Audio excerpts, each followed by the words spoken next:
I'm Alex, and this is a tale of how our curiosity led us into the depths of terror, leaving us haunted by the inexplicable.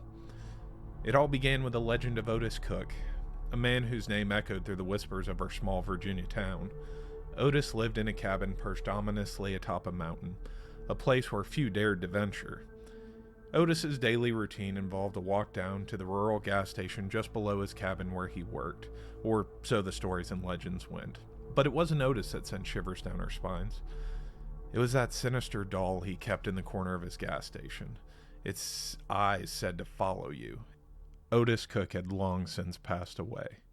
But his cabin remained, a relic of dread looming over the mountain. One fateful night, fueled by a mix of bravado and curiosity, three of my friends, Sarah, Mike, and Jake, and I decided to explore Otis Cook's abandoned cabin.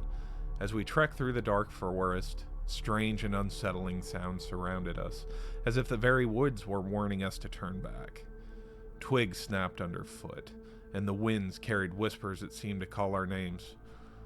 But still, we pressed on, our hearts pounding with a mixture of fear and excitement, our breaths forming misty clouds in the chilly night air.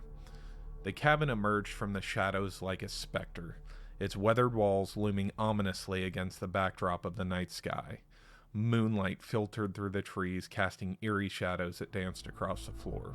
Upon entering the cabin, a chill swept through the air, and the atmosphere thickened with an unspoken dread.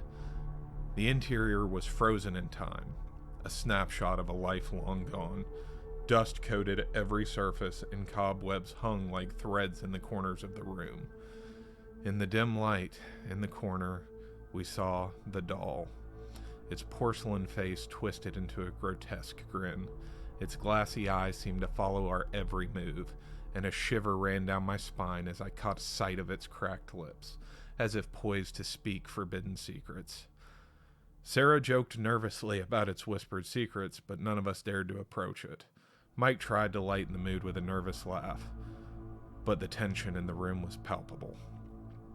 Suddenly, a presence filled the room, something inexplicable and malevolent, and something none of us had ever felt before.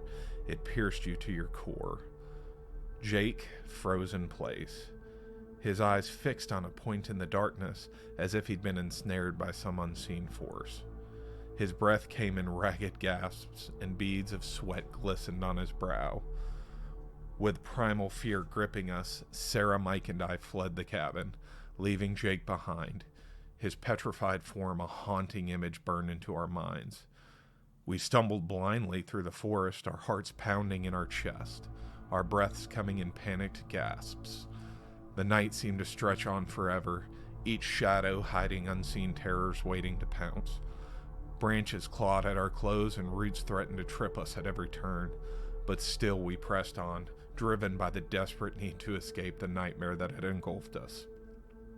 When we finally emerged from the forest, the first light of dawn was breaking on the horizon.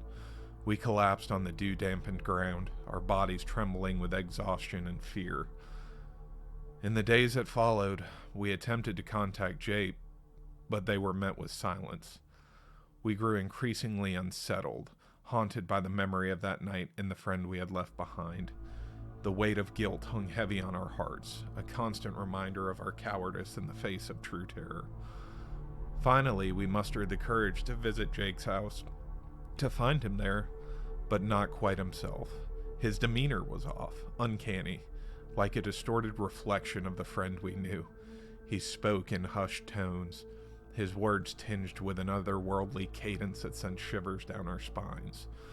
He invited us in with a smile that didn't seem to reach his eyes, and a sense of unease settled over us like a shroud. We made excuses to leave, eager to escape the eerie presence that lingered in his home. That encounter marked the last time any of us had heard from Jake. In the following days, a missing persons report was filed by his family, but he was never found. In the days that followed, a creeping sense of dread consumed us all, as if we were being watched by unseen eyes.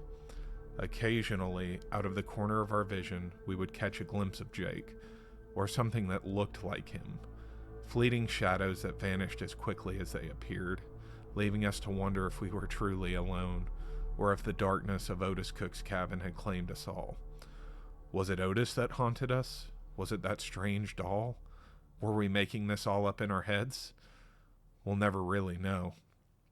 The memory of that fateful night would haunt us for the rest of our days, a chilling reminder of the horrors that lurk in the shadow of the mountain. As for Jake, I often think about what happened to him.